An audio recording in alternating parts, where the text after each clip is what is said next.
It's Share the Truth. I'm a poet and I love to analyze song lyrics, but today I am coming to you as a Regina Spektor superfan. I couldn't find my t-shirt, but this will have to do because we're blooming here. We're flowers, we're floral, we're excited. We are here. So last week, right, Regina Spektor put out her album Home Before and After, and I have thoughts, right? First of all, I'm just proud, right? I'm just a proud fan. I'm excited. I get so excited with what she's doing, what projects she has going on, what's going on in her head, what order are the songs going to be on, what songs have I heard already just from being a super fan and listening to unreleased songs, what is she going to put on the album, is it going to sound like the song that I already heard? So I just get excited in general. So I just want to put that out there. I'm just excited to be here. Clap, clap, clap. We're here. We're excited. Okay. So I listened to the album. I think I listened to it about 3 times. I like it. You know what I mean? And I think there's a few songs on there I'm going to have to get used to. I love the fact that she's infusing that orchestration in her music. She did that a lot in her last album, Remember Us to Life, and we get that a lot here. It is different. I noticed that some of the songs maybe aren't lyrically doing what I'm typically used to from Regina, but after I've listened to them a couple times, they are warming up to me. But they are some gems on this album. And I mean, there are some incredible songs, masterpieces, and I'm going to talk about that later. I'm going to talk about my top 5 favorite songs, and then songs that I'm getting used to, and then maybe like the one song that hasn't connected to me yet. But Regina doesn't really do bad songs. It's just songs that you don't connect with and songs that you do. But, you know, I've been listening to a lot of interviews with her, and she just seems sure of herself. She seems like she knows where she fits. She knows her style. She's very free with her stylistic choices, and she seems proud of the album. And this is a COVID album that was made during the pandemic, and we find out in recent interviews that Regina Spektor was pregnant while working on this album. And it's kind of funny because in a moment that we were all isolated and she was having to navigate getting used to working with producers and musicians remotely, she has this baby growing in her belly and she's not really alone. And I don't know what the title of the album means, but there's a lot of themes about that. A lot of themes about isolation, a lot of themes about life. I feel like we're getting kind of a carrying on from some of the themes that were happening in Remember Us to Life. And another thing I really want to point out is the intersection between pain and hope, and how life is just full of these incredible moments, but also these extremely painful moments. And you're just trying to figure it all out and navigate through it. And I feel like there's a lot of songs where Regina is almost singing to either her younger self or her child. I get that a lot in this album. And thematically throughout the entire songs, there's this theme of loneliness. There's this theme of hope. There's this theme of confusion and all of that in this particular album. Are there certain things that I maybe would want more of? Yeah, of course. I mean, I'm not like, so far for me, the strong points of this album is I love the orchestration. I love the variety and sound. So I love the themes of the album. I think they're themes that we all can relate to. It's a little bit shorter than what I'm used to seeing from Regina. Lyrically, I think she's had stronger songs lyrically, but that doesn't mean that the messages of the song are not strong. It's just she's had more thorough songs in the past. But then again, there are songs in this album that I have listened to already that are excellent lyrically, and we're going to talk about that in a little bit. So let's go into my top song. I'm actually going to go from my top favorite song on the album, and then kind of go from there, which I know is a little bit of a weird order, but I just want to go from the songs I love the most on this album, and then the songs that I'm still taking some time to connect to. So the first song that is my favorite song on the entire album, and anybody that knows me is going to be surprised by this because they're going to think my number 2 would have been my number 1, but I have to say my favorite song on this album, Space-Time Fairy Tale, okay? Space-Time Fairy Tale just it's like an out of body experience. And I guess I might be a little bit biased because I did hear the song for the first time as it debuted live in New York on Broadway. I heard this song and I could have floated out of my chair. The performance of the song on Broadway was immaculate. She had in the background this fiery scene and it was so intense, you know, and it just made me think like, this is the beginning, middle, and end of life. You know, she's really capturing how life is full of all this pain and all of this hope. And, you know, it's this like foretelling, this foreshadowing of life that's captured in such a beautiful theatrical way. But it almost gives you this sinking feeling where it's like there's no stopping it, you know, and she's been through it. And so she can guide you into this reality. And that's what I'm getting from this song, is this foreshadowing and this warning and this kind of storytelling of how life is just full of both misery and hope and pain. I'm getting that this is a song where she's singing to her son, because she obviously says, "Keep listening, my son," because the story just goes on.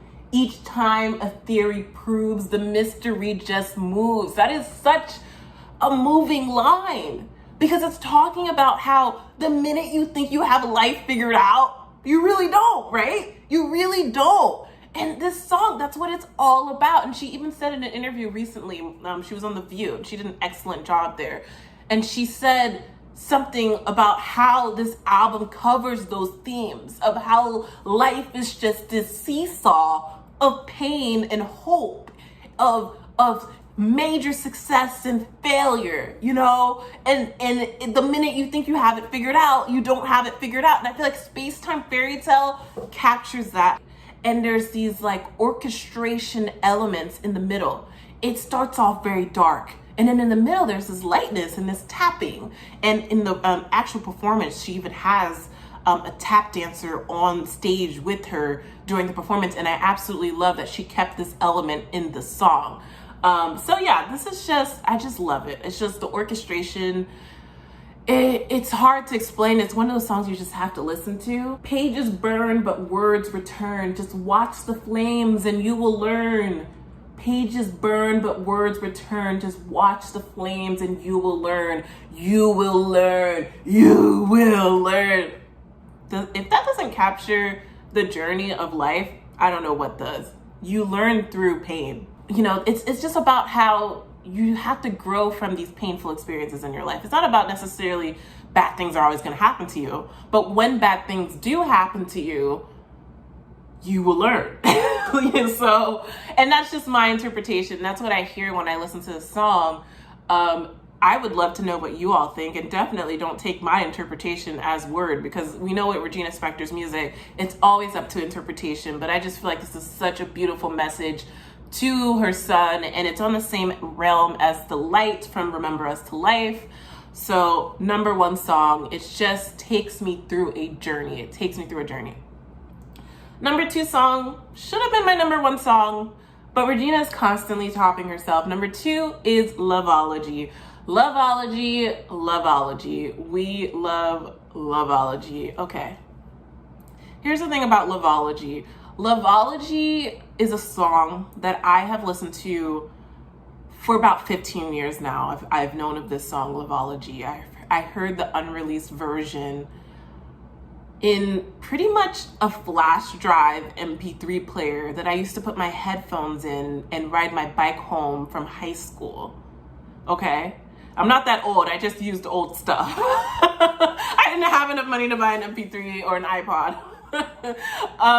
But I would put these songs on this little flash drive MP3 player, and I remember Loveology so distinctively.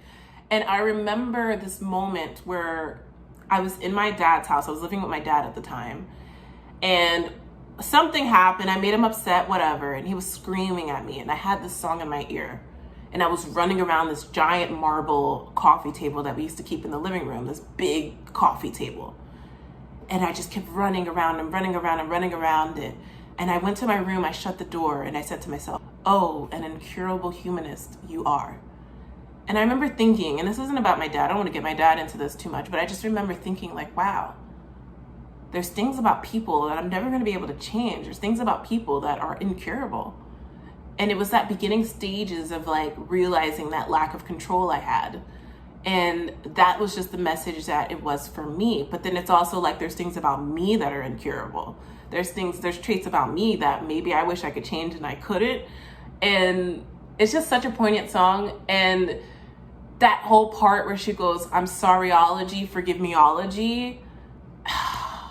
It's so powerful and so healing and so heartbreaking and so heart-wrenching. And through the years, it's meant different things to me. It started out as something between a fight with my father. Then it's meant stuff in relationships. Then it's meant stuff for me personally in my journey and figuring my stuff out. So this song is just layered.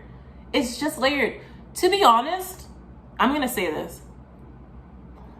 And I might even put this ahead of Space Time Fairy Tale. To me, this is one of the most powerful songs that I've ever heard. Just, I don't know what else to tell you.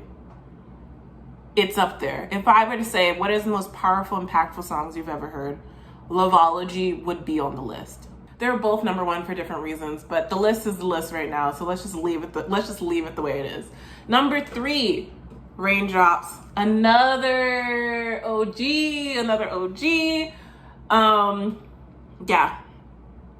Here's the thing with Raindrops. I have a story for every single song. I feel like this isn't even really a proper review because I have connections with these songs that are beyond like listening to the album for the first time. It's kind of silly to even think that I could give this like a legitimate review. You know what I mean? Raindrops. Oh my gosh. Raindrops is a lullaby. It coos me to sleep. It's the most nourishing song I've ever heard. One of them. It is like somebody wrapping you in a blanket and telling you that everything's going to be okay. It's the perfect combination of kind of mixing a song with another song. It's just beautiful. It's an absolute beautiful song. And Regina Spektor's voice in this song is probably one of the most soothing tones that I've heard from her in any song that she has in her discography. It's so soothing. It's so relaxing. It's so mellow. I love that in the album she didn't change it too much. She kept it pretty much the same, a couple production elements, but we still kept that purity of this song. It's just so sweet. It's so sweet. Don't you know that I belong arm in arm with you, baby? I mean, it's romantic. It's just like a warm hug, and it's about love and beauty and wanting and the beauty of love and connection. And I don't know. It's like no matter what's going on in a town that's cold and gray, we will have a sunny day. Don't you know that I belong arm in arm with you, baby? I do not know where it goes. Suddenly, though, everything's slow and I miss you so. Oh, I don't even know. How do you describe that song? It's like about missing someone and about the power of love and connection, and how it's like the most painful yet most beautiful thing about life is like falling in love with somebody and just wanting them next to you, and just capturing that so beautifully in a song. I mean, who wouldn't want this song sent to them? It's just stunning.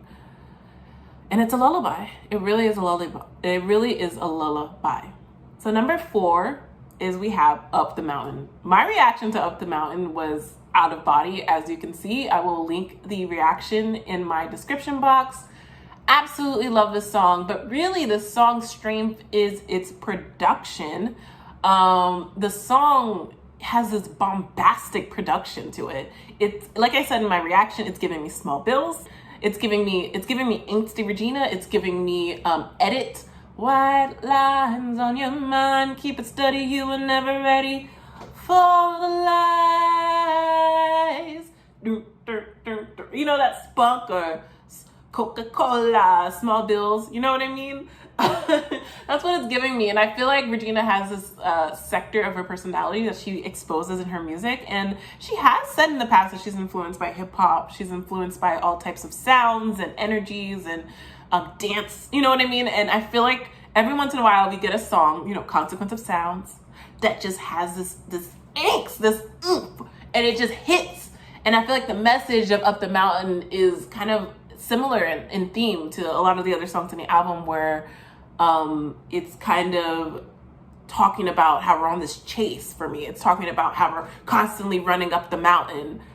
Yeah, hurry, hurry, hurry, gotta taste it, gotta taste it, gotta taste it. There's this element of anxiety pulsing through the entire song that kind of mimics the anxiousness and fear that we face in life, where we feel like we're running out of time and we're just trying to get there. We're just trying to run up the mountain. You know, we gotta get over there. We're just going. And that's what I get from this song. It just captures that adrenaline of chasing things.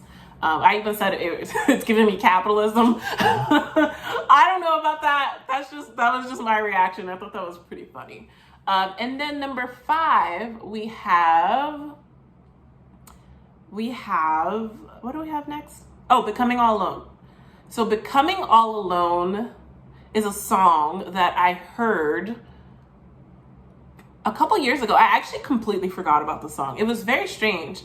I completely forgot about the song, but my brain remembered it. And then as I was listening to it, I was like, why does this sound familiar? And then I remember that she performed the song at a charity event in New York quite a few years ago. I want to say it was 2016, but I'm not quite sure. Anyway, and I love the song. The song is really capturing loneliness. And it just makes me feel like I'm not alone in the world. And I think coming from this pandemic, we really realized during the pandemic the power of human connection and how we all can get to this point that we crave it. And even that part where she says, stay, stay, stay. I mean, we maybe have all had that moment where we just want somebody to be there for us and we want somebody to just stay. And when she says that, it's so emotional. And it captures that longing. It captures that longing, and it captures that isolation and that journey between the two. And of course, Regina does this in such a great way because she does it taking us through this story that is a make-believe story. And I love the interview that she did on The View, because she kind of talked about, like, I love fiction, and this is something she's talked about quite a bit, where she said, why do I have to be autobiographical in order to be a good author? In order to be a good artist, which is such a valid point. And I think, like, at a certain point in my life, I used to think that artists had to be very personal in their music in order to be taken, like, not seriously, but to have a connection with their fans. And you all know, like, I listen to lyrics in albums all the time, and I'm like, oh, this is talking about their relationship with the guy, or this is talking about they were in love, and this is talking about when they traveled to blah, blah, blah. And so there's a lot of artists that talk about their personal life experiences, but that doesn't mean that they're more transparent or more vulnerable than artists that talk about their experiences through stories. In fact, I think that is such a beautiful creative medium that I'm glad that it's starting to make its way into the forefront. And when we saw that with Taylor Swift's Folklore, is using these fictional stories, and that doesn't mean that you're not connected to them. That doesn't mean that it doesn't come from your heart and from a pure place, and that it's not tapping into messages that are affecting your everyday life.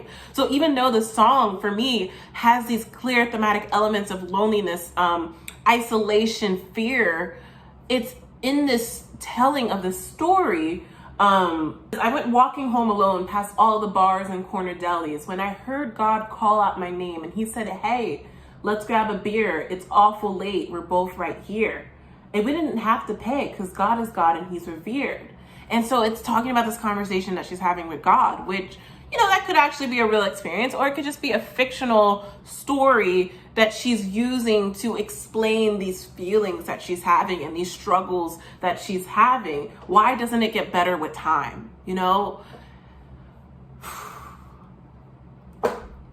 it's emotional, you know, it's very emotional for me, because that's a question I've been asking myself. And I feel like I try so hard to not, like, let the loss of youth affect me emotionally,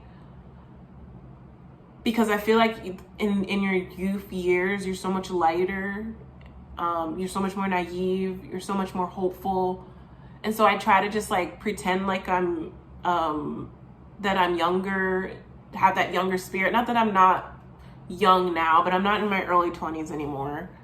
I'm not 19.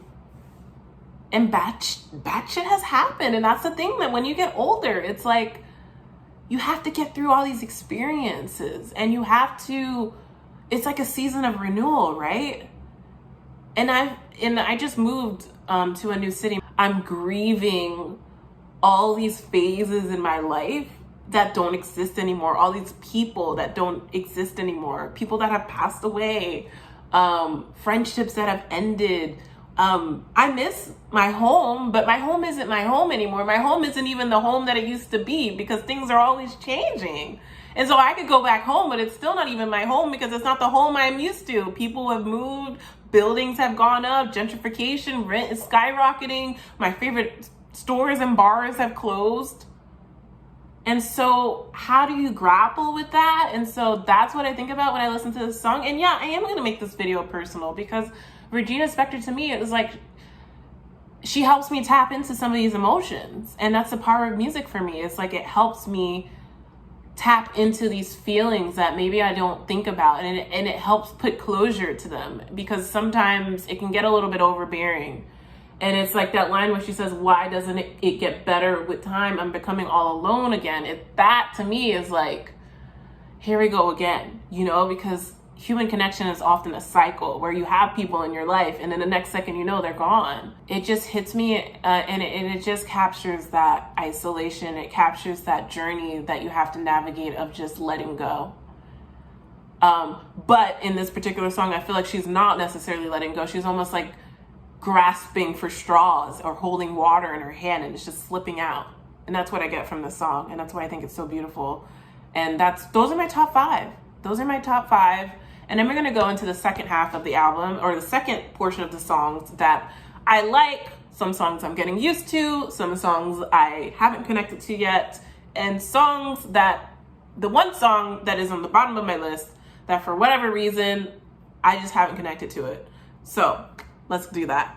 Let's go to the next half. Okay, so next we have Coin, which is my number 6 song, which funnily enough, I actually think this should maybe be a single, because I think it's a really powerful song. It gives a moment of introspection in the album. And basically Regina is saying, in this song, there's this character that is searching for themselves, I feel like. And I feel like this is a song about searching. And I feel like this is a song about searching for answers. Like, why is life the way that it is? And finding answers for life, and having that confusion, and trying to figure out what's the point of all of this. And so in this story, somebody goes to a shaman, they give a coin to a shaman to try to figure things out. But sometimes going to a shaman can leave you more confused or more anxious, because you're not ready to hear that vision and that change. And then she talks to a scientist, but you know, they forget everything. And then they give the coin to a president, and the president talks about war. And I feel like, you know, we're seeking answers from all these people that we consider that have jobs that we consider to be like leading the path. And we use these people to kind of figure out life and get answers, but they're really, try to get through this pain that comes with life. And at the end of the song, it's so powerful, because they give the coin to someone that they love, and that person gives them love back. And then that is the answer, is love. Love is the answer, is basically this entire song. It's that theme. Love makes it worth it. Love makes life worth it. And I feel like this song, it hits me in a way, you know, when you're having a dark day, it's like you can seek all these things outwardly, but sometimes it's about finding the love, finding that connection with another person, and that can be the answer.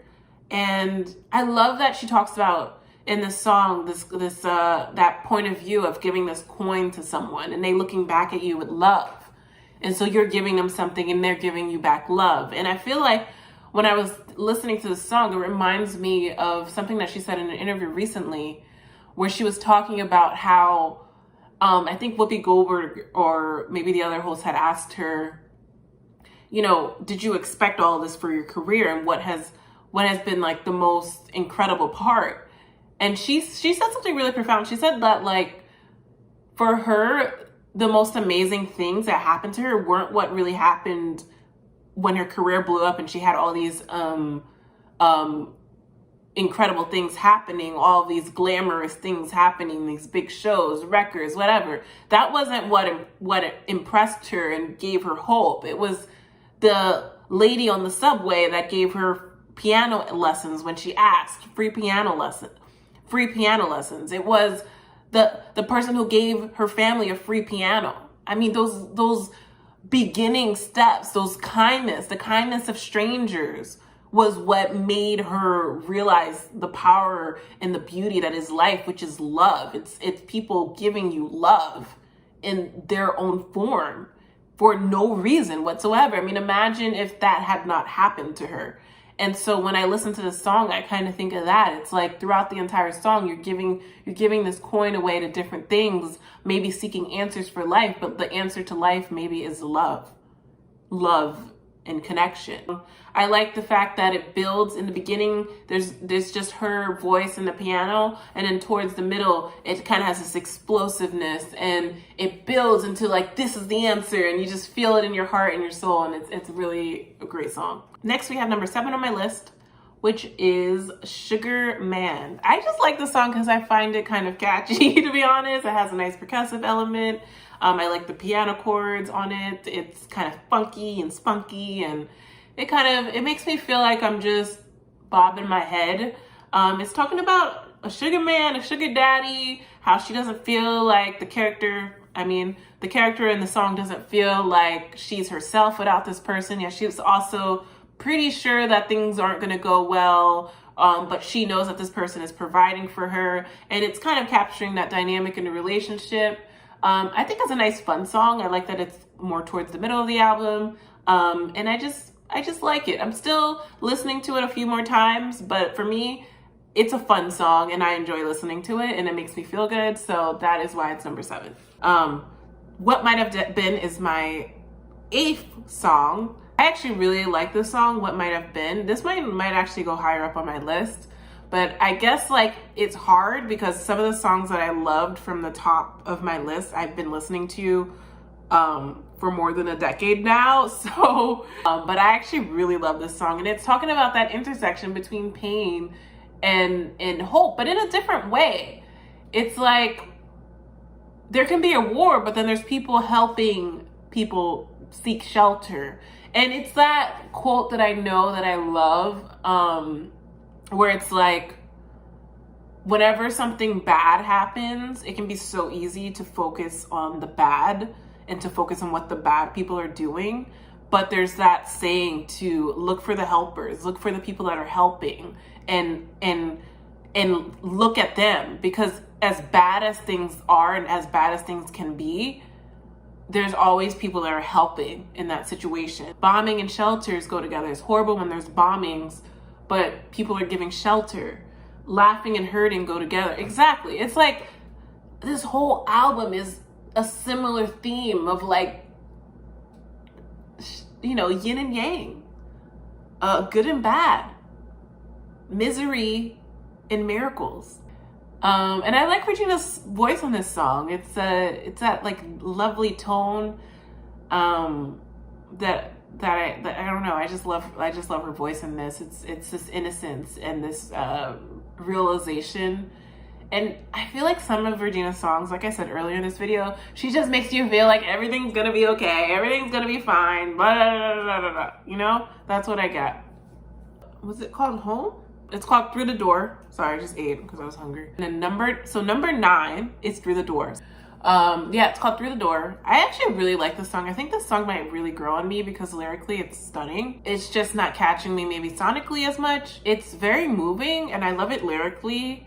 I love that line where she talks about how home is where the light is on, and I love that line, home is where someone's waiting for you.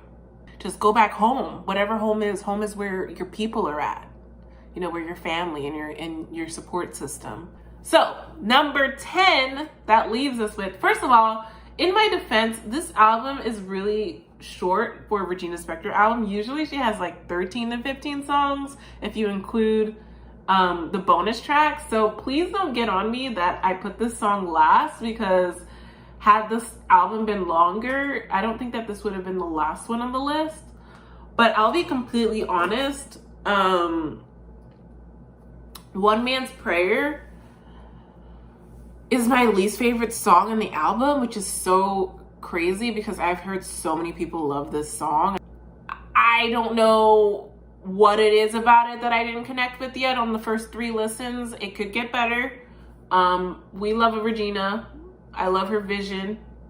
So it might honestly, this list could change very dramatically. Like, I think the top 5 is basically the top 5.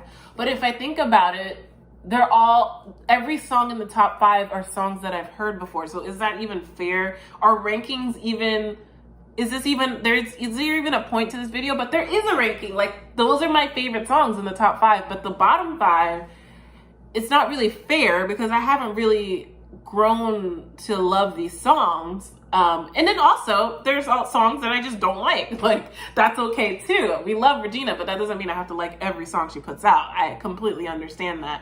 But I also think it's a little bit unfair because some of these songs I've been listening to for 15 years. One Man's Prayer. I like the story of it. I like that she's in the perspective of a man. And I like that she's exploring the subject matter. I just don't connect to it. I don't have a connection to the lyrics because it doesn't relate to me in any way. I don't think I have a connection to it sonically. I like it. It's not a bad song at all.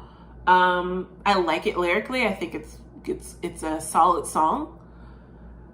I like the fact that it's like pleading and there's pain in it. There's a lot of pain. It's like, ooh, she's really capturing how this man feels in this seeking of this intimacy with another woman and wanting love and wanting feeling and sensation.